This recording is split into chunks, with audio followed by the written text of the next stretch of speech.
ఇంకొకటి సరే, ఇప్పుడు మీరు కాంగ్రెస్ లో ఉన్నారు కాబట్టి రేవంత్ రెడ్డి గారి నిర్ణయం మన రాష్ట్ర చిహ్నం గురించి కూడా పెద్ద టాపిక్ వచ్చింది. ఇప్పుడు కాకతీయ కళాతోరణం తీసేసి అట్లే చార్మినార్ బొమ్మను కూడా తీసేయాలని చెప్పి ఆలోచన చేస్తున్నారు అన్నప్పుడు, సో ఇది మరి ఇన్ని సంవత్సరాలుగా ఉన్నా కూడా ఇవాళ ఎందుకు ఈ ఇన్ని సంవత్సరాలు ఉందా? ఎన్నేళ్ళ నుంచి ఉంది? అంతకుముందు ఉంది? ఉమ్మడి రాష్ట్రంలో ఉందా? ఉమ్మడి రాష్ట్రంలో ఎక్కడ? అదే ఈ 10 ఏళ్ళ ముచ్చట. ఎస్, 10 ఏళ్ళు. మరి కేసీఆర్ కు ఆయనే కనీసం ఈ రోజు రేవంత్ రెడ్డి గారన్నా ఉన్న అధికారులను, కళాకారులను, ఉద్యమకారులను పక్కన కూర్చోబెట్టుకొని ఓ కోదండరామ్నో లేకపోతే అందశ్రీనో ఓ ఉద్యమకారులను కూర్చోబెట్టుకొని మాట్లాడుతున్నాడు. కేసీఆర్ ఎవరిని కూర్చోబెట్టుకొని మాట్లాడాడు? ఎవరిని ఎమ్మటి కూర్చోబెట్టుకొని సంప్రదించాడు? ఆయన నచ్చిన వాళ్ళని కూర్చోబెట్టుకుంటాడు. ఏది ఎవరు ఏడా ఏదైనా రికార్డెడ్ కనిపించిందా మనకు? కనీసం ఇట్లా కూర్చున్నాము ఇట్లున్నామని కనిపించిందా? ఇప్పుడు నిజాం రాజులకు ఆనవాళ్లు చార్మినార్, కాకతీయ రాజరికానికి ఆనవాళ్లుగా కాకతీయ కళాతోరణం. ఈ రెండు యొక్క సింబాలిక్ ను తీసేసి 69లో జరిగిన ఉద్యమకారులు వారి ఆకాంక్షలు వారి యొక్క చిహ్నంగా వారి యొక్క గుర్తులను పెడుతున్నారు. అది తప్పెట్లయితుంది? ప్రజలకు అనుకూలమైనటువంటి నిర్ణయాలు ముందు తరాలకు ఎట్లా ఉంటే బాగుంటుంది అనేటువంటి ఒక నిర్ణయాలు తీసుకోవడంలో వాళ్ళు ఆలోచించి ఆచితూచి ముఖ్యమంత్రి గారు అడుగులేస్తుండ్రు. దానికి మనసుంటే మంచి మనసుంటే దాన్ని స్వాగతించండి. లేదా నోరు మూసుకొని 10 ఏళ్ల కాలంలో జరిగిన తప్పులేంది ఒప్పులేంది అని నోరు మూసుకొని ఇంట్లో కూర్చోండి. ఇలా బీఆర్ఎస్ తీవ్రంగా విమర్శిస్తోంది ఆ చిహ్నం గురించి. ఎందుకు మారుస్తున్నారు, ఏం అవసరం వచ్చింది అని చెప్పి. అంటే కేసీఆర్ యొక్క చేసినటువంటి పని రాచరికపు పోకడలు. కేసీఆర్ ఒక దొరకు రెడ్లకు తేడా. దొర పోకడ దొరే, రెడ్ల పోకడ రెడ్లే. రెడ్లు జనరల్గా పటేన్లు, రెడ్లు వీళ్ళు బీసీలతో, ఎస్సీలతో, ఎస్టీలతో కొంత కలిసి ప్రయాణం చేసినటువంటి జర్నీలు ఉంటాయి. దొర టోటల్ ఆల్ రెడ్లతో సహా బీసీలను వీళ్ళందరినీ కూడా కలుపుకొని ఏ బిడ్డ ఏంది అని ఏలినటువంటి వాడు దొర. అందువల్ల దొరకు రెడ్లకు తేడా ఉంటుంది కనుక దొర పోకట ఏంటంటే దొర చెప్పింది ఊరంతా వినాలి కనుక కేసీఆర్ యొక్క అహం దెబ్బతింటుంది. చార్మినార్ ఎందుకు తీసేస్తారు? కాకతీయుల కళాతోరణం రాచరిక పోకడల ఎందుకు తీసేస్తారు ఈ ఆనవాళ్ళు అనేది ఆయన అహంకానికి దెబ్బ.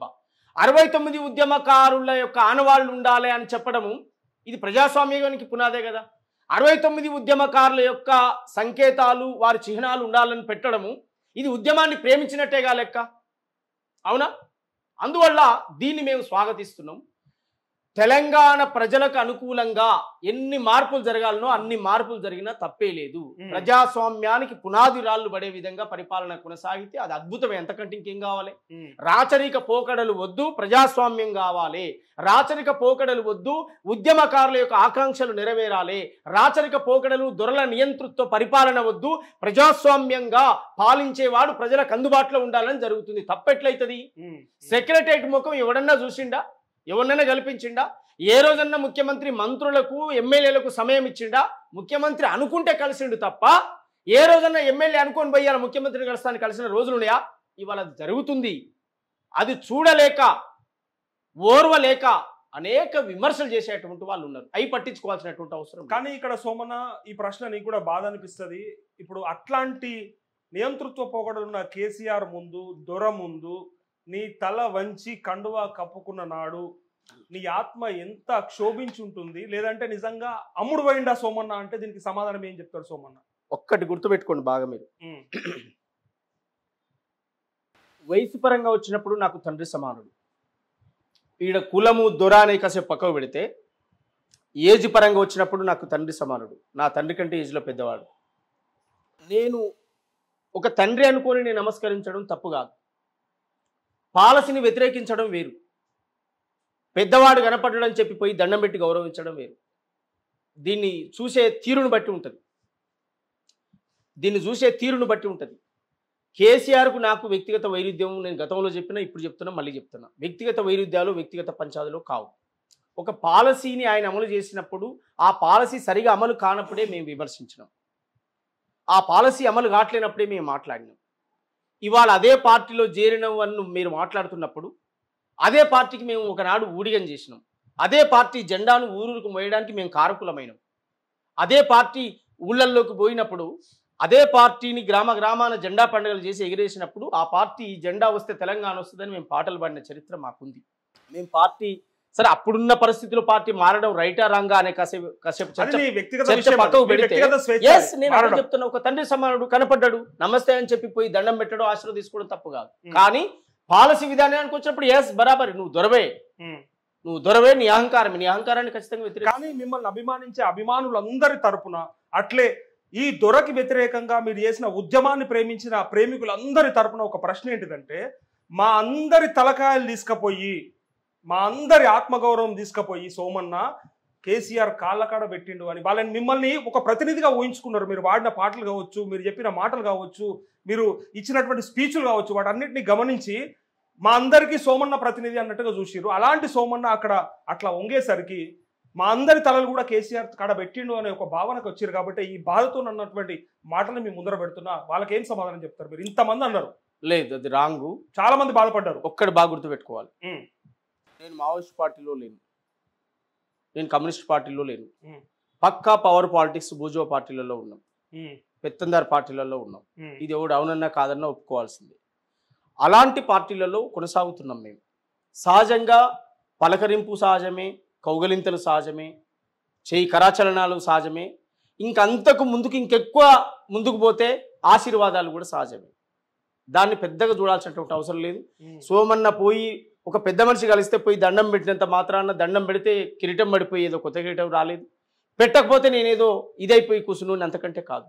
ఆయన పెద్దరికానికి, ఆయన వయసుకు మనం గౌరవించడం, అది ఆ కోణంలోనే చూడాలి తప్ప పాలసీ విధానాన్ని వ్యతిరేకించే కాడ. సోమన్న మీరు ఒక ఇండివిజువల్ అయితే ఏం కాకపోతుంటే, మీరు ఒక ప్రజల మనిషి అలా ఇండివిజువల్ వ్యక్తి అయి ఉంటే మీరంతలో మీరు పోయి కలిసిన ఏం కాదు, ఒక నాయకుడైనా పట్టించుకోకపోయేటోళ్ళు. కానీ ఎవడి పాలైందిరా తెలంగాణ అన్న సోమన్నని ఎంత ఓన్ చేసుకున్నదంటే తెలంగాణ సమాజము, కరెక్ట్, మా ఆశలు ఆశయాలు నెరవేరలేదు, నీళ్లు నిధులు నియామకాలని చెప్పి కేసీఆర్ మమ్మల్ని ఇలా నయవంచనకు గురి చేసిండని బాధపడ్డ సమాజం అంతా మీ వైపు చూసినప్పుడు అందరినీ తీసుకుపోయి కాళ్ళకడ పెట్టినట్టు అనిపించలేదు? తప్పు రాంగ్ వాళ్ళు అనుకున్నారు అట్లా. నేను వాళ్ళ బాధ చెప్తున్నా మీకు.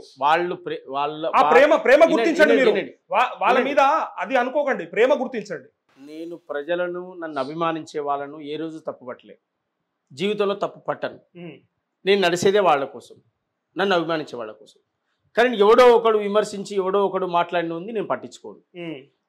నేను ఒక విజన్ అనుకున్నా, నా తోలో నేను పోతున్నా. నేను పోయే తోలో ముండ్లు రావచ్చు, రాళ్ళు రావచ్చు, రప్పలు రావచ్చు, పూలు రావచ్చు, ఏదైనా వచ్చినా అనుభవించడానికి భరించడానికి సిద్ధంగా ఉన్నాను. అట్లా అనుకునే ప్రయాణం మొదలుపెట్టిన. ఇవాళ ఏదో విమర్శ వస్తే నేను ఫస్టే చెప్పిన, విమర్శ వస్తే కుంగిపోయి ఇంట్లో పడినట్టుని కాదు, పొగడతో వస్తే ఎగిరెగిరి దునికి పొంగేటోని కాదు. విమర్శ అయినా అది ఏదైనా నేను ముందుకెళ్ళిపోవడమే నా లక్ష్యం. అందువల్ల సహజం అది. రాజకీయాల్లో పవర్ పాలిటిక్స్లో ఉన్నప్పుడు ఒక పార్టీ అధినేత కలిసినప్పుడు ఆ పద్ధతిలోనే మనం మాట్లాడినాం, ఆ పద్ధతిలోనే పోయినాం.